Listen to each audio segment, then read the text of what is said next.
Friends, good morning, welcome back. జై హింద్. తమ్ముళ్ళు ఎట్లున్నారు? ఐ హోప్ మీరందరూ బాగున్నారు అనుకుంటున్నా. మీరందరూ సూపర్గా ఉండాలి. ఈవెంట్స్కి అయితే మంచిగా ప్రాక్టీస్ చేస్తున్నారని నేను అనుకుంటున్నా. అందరికీ తెలిసింది ఈవెంట్స్ ఎట్లా ప్రాక్టీస్ చేయాలి ఏంటి అనే దాని గురించి అందరికీ ఒక పర్టికులర్ అవగాహన అయితే ఉన్నది అని నేను అనుకుంటున్నా. సరే, లేని వాళ్ళకు ఒక చిన్న టిప్పు కాదు, ఒక సజెషన్. ఎట్లా అంటే, మీరు రన్ చేస్తున్నప్పుడు స్పెషల్లీ బాయ్స్ వచ్చేసి మీరు రన్నింగ్ చేస్తున్నప్పుడు, ఇది ఎందుకనంటే చాలామంది తమ్ముళ్ళకి తెలియకపోవచ్చు. ఎందుకంటే నాకు ఇంతకుముందు ఒక తమ్ముడు కాల్ చేసి, నాకు ఇట్లా ప్రాబ్లం ఉంది అన్న, నేను ఇట్లా ప్రీ మెడికల్ చేయించుకున్నాను, అక్కడ ఇట్లా చెప్పిండ్రు అని చెప్పి కింద ప్రైవేట్ పార్ట్ దగ్గర బాల్స్ కింద మీద ఉన్నాయని చెప్పి చెప్పిండు. నాకు భయం వేస్తుందన్న అది అని అంటే, పెద్ద ప్రాబ్లం ఏం కాదు, నీకు నొప్పి అది ఏం లేదు కదా అంటే, వాళ్ళు ఇట్లా చెప్పిండ్రు, కొంచెం ఇట్లా అబ్నార్మల్గా ఉన్నాయి అన్నట్టుగా మాట్లాడుతున్నారంట. అయితే తమ్ముడు చేసిన తప్పేంది అని అంటే, తమ్ముడు నార్మల్గా ఈ మన అండర్వేర్స్ ఉంటాయి కదా, వీ షేప్ అండర్వేర్స్ కాకుండా మిగతా అండర్వేర్ వాడతాడంట తమ్ముడు. అందుకని చెప్పి అట్లా అయ్యిందని చెప్పి నేను అనుకుంటున్నా. మన వాళ్ళు రన్నింగ్ చేసే ప్రతి ఒక్కరు కూడా వీ షేప్లో ఉన్నటువంటి అండర్వేర్ వాడడం మంచిగా ఉంటుంది. ఎందుకంటే సపోర్ట్గా ఉంటుంది, అది ఉంటుంది. మనం జంప్ చేస్తున్నప్పుడు, రన్నింగ్ చేస్తున్నప్పుడు అది మనకు చాలా సపోర్టివ్గా ఉంటుంది. కాబట్టి వీ షేప్ అండర్వేర్సే అందరు వాడండి. కంపెనీ ఏదని కాదు, అది పెడితే కొంచెం సపోర్ట్గా ఉంటుంది మనకు. నెక్స్ట్ వచ్చేసి చిన్న చిన్న విషయాలకు డిమోటివేట్ అవ్వడము, నాతో అవుతుందా కాదా అని చెప్పి పరేషాన్ కావడం ఏం చేయొద్దు.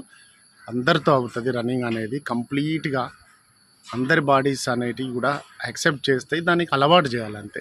ఎగ్జాంపుల్గా నేను ఒక 3-4 ఇయర్స్ నుంచి ఈ గ్రౌండ్ ఈవెంట్స్కి దూరంగా ఉన్నాం అన్నమాట. ఇక్కడ ఒక ఈవెంట్ జరుగుతూ ఉంటే గార్డ్ వర్డ్ ఆఫ్ కమాండ్ ఇచ్చేటప్పుడు నేను మొన్న నుంచి స్టార్ట్ అయిందన్నమాట. అంటే అది నాకు కంప్లీట్ అన్టచ్ వదిలేసి నాకు అసలు నేనేం చెప్పాలి, నాకు అట్లాంటి కొంచెం అంతేలే, నేను చెప్పొద్దులే. నేను పోయిన తర్వాత ఇంకొకడు ఉన్నాడు, మనోడు, అంటే మా బ్యాచ్ కూడా ఒకడు. వాడంటే ఇప్పుడు వాడు అక్కడే ఉన్నాడు, అదే చేస్తున్నాడు కాబట్టి వాడు ఏమనుకున్నాడు అంటే, నేను పర్ఫెక్ట్, నేను పెద్ద తోపు, నేను ఒక కథ అనుకున్నాడు అన్నట్టు. అంటే ఇది ఎందుకు ఎగ్జాంపుల్ చెప్తున్నానంటే,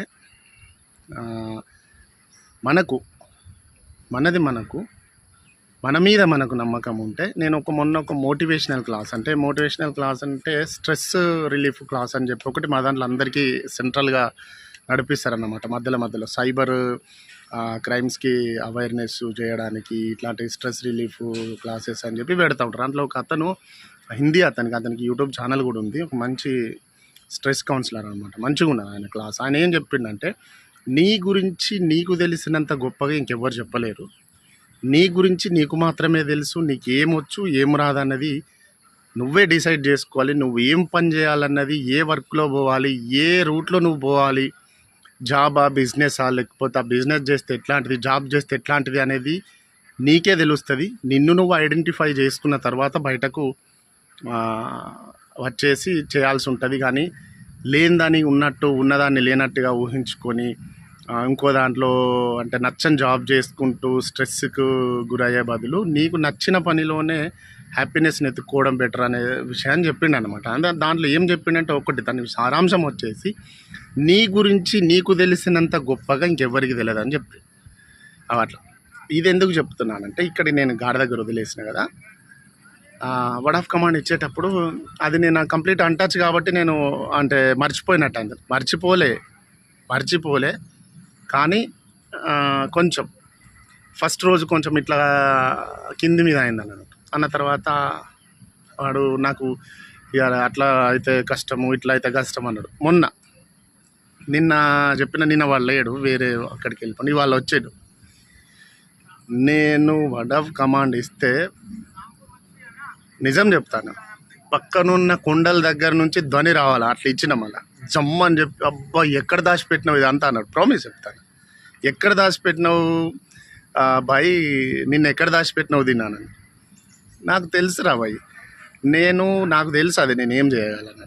ఎందుకు నేను ఎక్స్పోజ్ చేసుకొని వాలంటీర్గా చెప్పి చేసే అంత అది లేదు. ఎందుకనంటే ఒక్కటి గుర్తుపెట్టుకోవాలి మీరు, ఏదైనా కానీ మనం ఎగిరెగిరి చేస్తే కథ అయిపోతుంది. అందుకని చెప్పి అంటే దాన్ని నేను మాట్లాడలేదు. ఎగిరెగిరి చేస్తే పడుతుంది కింద. అందుకని చెప్పి నేను సరేలే అనుకున్నా. ఇక నువ్వు సరే ఇవాళ చూడరా బిడ్డ అని చెప్పి గట్టిగా ఇచ్చేసరికి అందరు అన్నారు, పోరాళ్ళు కూడా పిల్లలు కూడా ఏమన్నారు, సూపర్ సార్ అన్న. వాడు కూడా వాడన్నాడు, ఇంకోడు అన్నాడు, నిన్ను ఎక్కడ దాచిపెట్టినావు దీన్ని అని. అంటే నేను మీకు చెప్పేది ఒకటి, మీ పక్కనోడు ఎవడో ఎక్సలెంట్ రన్నింగ్ ఉరుకుతాడు, వాడు బాడీ బిల్డరు, వానికి బాగా శక్తులు ఉన్నాయి, వాడు అడ్వెంచర్లు చేస్తాడు, వాడు జంప్స్ కొడతాడు, వాడు నాకన్నా బలమైన తిండి తింటాడు అనే అపోహలు తీసేయండి మీ మైండ్ లోపల నుంచి తీసేయండి. వాడు కొడతాడు, నువ్వు కొడతాడు. ఈ భగవంత్ ఇంకొకటి చెప్పిండు అని చెప్పిన పాయింట్లో నుంచి నేను కూడా ఏం చెప్తానంటే, మనకు ఎవడన్నా వచ్చి అరే నీ గుండెకాయ నాకు ఇచ్చాయి, నా గుండెలో ప్రాబ్లం ఉంది, నీకు ఒక 10 కోట్లు ఇస్తా అంటే ఇస్తామా? ఇంకొకటి వస్తాడు వచ్చారే నీ కాలు నేను నీకు 1,00,000 రూపాయలు ఇస్తా, నీ కాలు నేను పెట్టుకుంటా అంటే ఇస్తావా? అరే నీ బ్రెయిన్ 20 నాయన నీకు 1 కోటి రూపాయలు ఇస్తా అంటే ఇస్తావా? ఇయ్యం. అరే నీ కన్లీరా నాయన 10 లక్షలు ఇట్టా అంటే ఇస్తావా? ఇయ్యం. ఎందుకు ఇయ్యం? మనం ఆల్రెడీ ఎక్కడి నుంచి బిల్డ్ అయ్యి వచ్చినాం మనం? భగవంతుడు అనేవాళ్ళు ప్రతి ఒక్కడికి ఒక చిప్ ఇన్స్టాలేషన్ చేసినాడు అన్నమాట. ఒక చిప్ పెట్టి ఇన్స్టాల్ చేసి కింద పడేసిండు. నువ్వు దీనికి పనికొస్తావురా అని చెప్పి, నువ్వు ఈ పనికి పనికొస్తావురా నాన్న అని చెప్పి పైనుంచే భగవంతుడు ఒక చిప్ ఇన్స్టాల్ చేసి పంపించింది మనకు. అది మనకు మాత్రం అంటే మన మీద మనం ఏం చేయగలం అనేది మనకు తెలిసి ఖచ్చితంగా మనకే తెలిసి ఉంటుంది అది. అంతే అని చెప్పి ఏ పనులలో ఎవరెవరు పర్ఫెక్ట్ అనేది భగవంతుడు ఫస్టే ఫిక్స్ చేసి పంపించిండు. అది నిన్ను నువ్వు గుర్తు చేసుకోవాలి, అంటే నిన్ను నువ్వు రికాగ్నైజ్ చేసుకోవాలి. ఎట్లా అని చెప్పి, నేను దేంట్లో పర్ఫెక్టు, నేను దేనికి పనికొస్తాను, నేను నా దగ్గర ఉన్నటువంటి ఎబిలిటీ ఏంది అనేది మనం గుర్తించుకోవాలి. రైట్? ఇది నాట్ ఓన్లీ ఎస్ఎస్జిడి రన్నింగ్ ఉరుకుడు అందరికీ పనిచేస్తుంది, అంటే ఈ రకమైనటువంటిది. సరే, నేను చెప్పేది ఓవరాల్గా ఏంటంటే, రన్నింగ్ చేసేవాళ్ళు కొంచెం ఇట్లాంటి చిన్న చిన్న ప్రికాషన్స్ పాటిస్తూ రన్నింగ్ చేయాలని చెప్పి నేను అనుకుంటున్నా.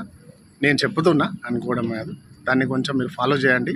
తెలియని వాళ్ళు ఎవరైతే బ్రదర్స్ ఉన్నారో వాళ్ళకు మాత్రమే తెలిసి, ఆల్రెడీ పెద్ద పెద్ద స్పోర్ట్స్ మెన్స్ ఉన్నారు కదా మన వాళ్ళు, ఆల్రెడీ నేషనల్లో అథ్లెటిక్సు, రన్నర్సు, గోల్డెన్ అంటే బంగారు పథకాలు తెచ్చిన వాళ్ళందరికీ ఇది కాదు. ఓన్లీ మన వెనకాల ఫాలో అవుతూ తెలియని మన ఎవరైతే కొత్తగా న్యూలీ రన్నింగ్ చేస్తున్నారో ఆ పిల్లల తమ్ముళ్ళందరికీ కూడా చెప్తున్నాం. ఓకే తమ్ముళ్ళు, మంచి ప్రాక్టీస్ చేయాలి, అందరూ జాబ్ కొట్టాలని కోరుకుంటూ జై హింద్.